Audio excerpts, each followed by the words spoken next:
Hello everyone, আমরা পূর্বের ভিডিওতে ট্রানজিটিভ ইনট্রানজিটিভ ভার্ব সম্পর্কে ডিটেলস আলোচনা করেছি।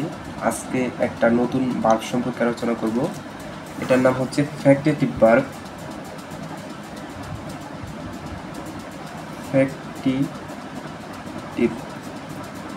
Factitive verb. তো আমরা ট্রানজিটিভ ভার্বের মধ্যে পড়েছিলাম যে অবজেক্ট থাকে, সেন্টেন্সের অবজেক্ট থাকে। সাপোজ আমি একটা সেন্টেন্স লিখলাম, দে ইলেক্টেড মানে নির্বাচন করা, দে ইলেক্টেড হিম। তো আমরা অবজেক্ট কিভাবে বের করি? হোয়াট হুম এই দুইটা যারা সেন্টেন্সটাকে কোয়েশ্চেন করি, যদি উত্তর আসে তাহলে ওই সেন্টেন্সের অবজেক্ট আছে। তো তারা তাকে নির্বাচন করলো। তো আমি যদি হুম দ্বারা কোয়েশ্চেন করি, তারা কাকে নির্বাচন করলো? তাকে নির্বাচন করলো। তো এটা দ্বারা মেইনলি উত্তর আসতেছে। তার মানে এই সেন্টেন্সটার অবজেক্ট আছে, আর অবজেক্ট থাকলে আমরা এটাকে কি বলবো? Transitive verb. তো এখানে এই ইলেক্টেডটা ট্রানজিটিভ ভার্ব হিসাবে কাজ করতেছে। Concept clear? ওকে। এবার সাপোজ আরেকটা সেন্টেন্স যদি লিখি, ফায়ার বার্ন। তো এই ভার্বের পরে নর্মালি অবজেক্ট থাকে, এখানে অবজেক্ট কিন্তু নাই। তার মানে এটা ইনট্রানজিটিভ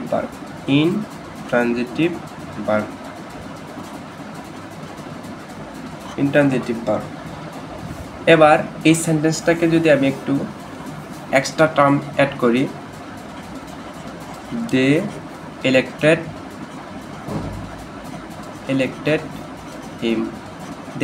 হিম।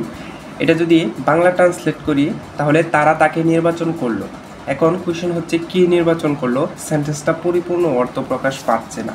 তো কি নির্বাচন করলো বলতে এখানে ক্যাপ্টেন হতে পারে, চেয়ারম্যান হতে পারে। তো আমি সাপোজ এখানে ক্যাপ্টেন দিলাম।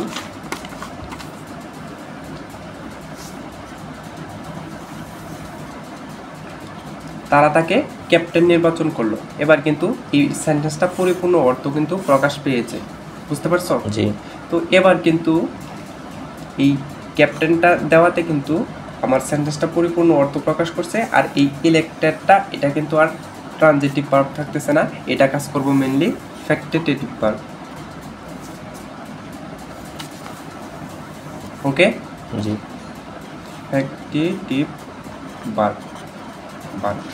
তাহলে আমি যদি সংক্ষেপে এই ফ্যাক্টেটিভ ভার্বের ডেফিনেশনটা দেই, এরকম হবে যে কোনো ট্রানজিটিভ ভার্বের অবজেক্ট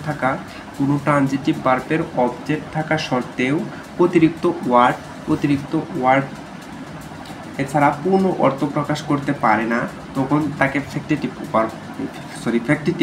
ভার্ব বলে। ওকে, তো সাপোজ আমি আরেকটা উদাহরণ দিই, দে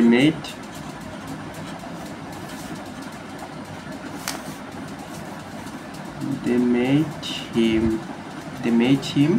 তো এই সেন্টেন্সের অবজেক্ট আছে হিম। তো এই মেডটাই এখন ট্রানজিটিভ ভার্ব হিসেবে কাজ করতেছে। তো আমি এক্সট্রা যদি একটা ওয়ার্ড দেই, চেয়ারম্যান,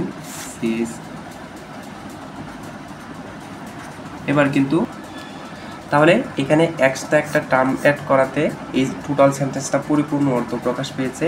আর এটা কাজ করবে ফ্যাক্টেটিভ ভার্ব। আর এই কোয়েশ্চেনটা রাজশাহী বিশ্ববিদ্যালয়ে ভর্তি পরীক্ষায় 9-10 সেশনে আসছে। ওকে, থ্যাংকস।